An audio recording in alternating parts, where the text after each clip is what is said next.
રહ્યો છે। તમે અત્યાર સુધી નકલી જજ જોયા, નકલી પોલીસ જોઈ અને હવે જુઓ નકલી હોસ્પિટલ।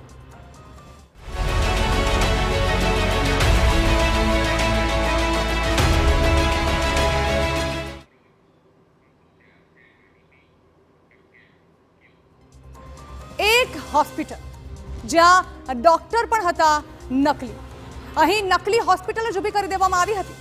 ત્યારે સવાલ એ છે કે દર્દીઓની સારવાર કેવી રીતે થતી હતી અહીં? સવાલ તો આરોગ્ય વિભાગ સામે પણ છે। એક હોસ્પિટલ જે વગર મંજૂરી ચાલી રહી હતી, પણ તે ચાલી કેવી રીતે હતી?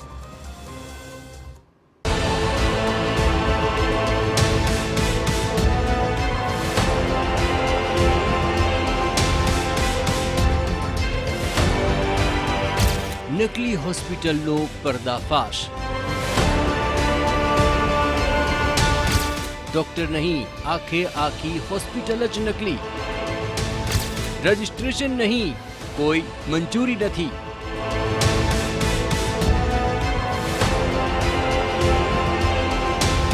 छता चाली रही हती हॉस्पिटल। अमदावादમાં આ શું થઈ રહ્યું છે? 3 સ્ટાર હોસ્પિટલ। ઇમારત તો ખૂબ જ ભવ્ય છે, સાથે લખાયું છે 24 કલાક સારવાર મળશે।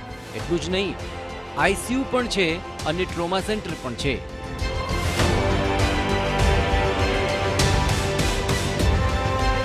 જો કે આપને નવાઈ લાગશે કે આ આખે આખી હોસ્પિટલ જ નકલી છે।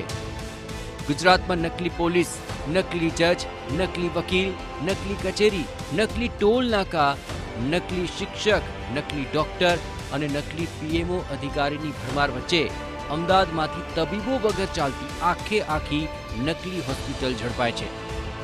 અમદાવાદના નાના ચિલોડા વિસ્તારમાં રજિસ્ટ્રેશન વગરની 3 સ્ટાર હોસ્પિટલનું સંચાલન ચાલતું હતું। એટલું જ નહીં, બોગસ ડોક્ટરે એએમસીનું નકલી સર્ટિફિકેટ પણ મેળવી લોકોના સ્વાસ્થ્ય સાથે ચેડા અને છેતરપિંડી આચરતો હતો। ધર્મેન્દ્ર ઉર્ફે સંજય પટેલ નામના વ્યક્તિએ બોગસ ડોક્ટર બની 3 સ્ટાર નામથી હોસ્પિટલ ચલાવતો હતો। તેણે નકલી દસ્તાવેજ, ડુપ્લિકેટ સહી સિક્કા અને એએમસીના નકલી સર્ટિફિકેટના આધારે બોગસ હોસ્પિટલ ઊભી કરી નાખી। એટલું જ નહીં, આ હોસ્પિટલમાં આઈસીયુ અને ટ્રોમા સેન્ટર પણ કાર્યરત હતા। આ ઉપરાંત ગુજરાત મેડિકલ કાઉન્સિલના ઇસ્યુ થયેલા નંબરનો દુરુપયોગ કર્યાનો પણ ખુલાસો થયો છે।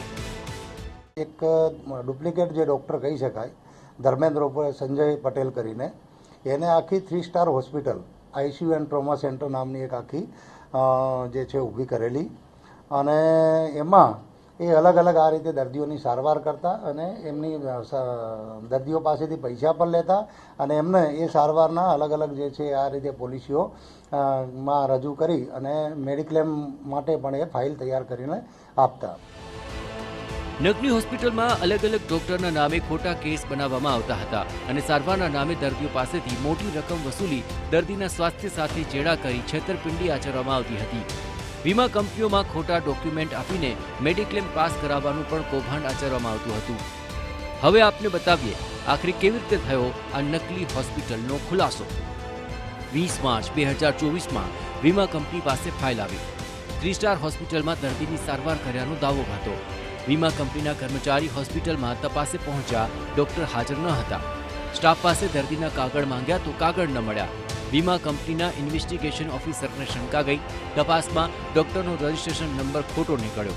વીમા કંપની દ્વારા બોગસ ડોક્ટર સામે ફરિયાદ દાખલ કરવામાં આવી। હાલ તો હોસ્પિટલમાંથી મળેલા તમામ દસ્તાવેજોને કબજે કરાયા છે અને સમગ્ર મામલે વધુ તપાસ હાથ ધરાય છે।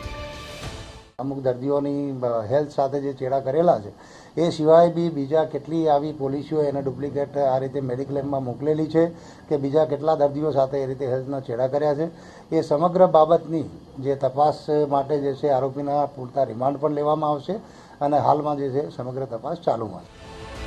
સવાલ આરોગ્ય વિભાગ સામે પણ થઈ રહ્યા છે। અમદાવાદ જેવા શહેરમાં નકલી હોસ્પિટલ ચાલી રહી છે અને કોઈને ખબર નહીં આવું તો કેવી રીતે બની શકે? હવે સવાલ એ છે કે નકલી હોસ્પિટલ મુદ્દે આરોગ્ય વિભાગ પણ શું કાર્યવાહી કરશે? અમદાવાદથી હરીન માત્રેવાડિયા સાથે બ્યુરો રિપોર્ટ, TV9।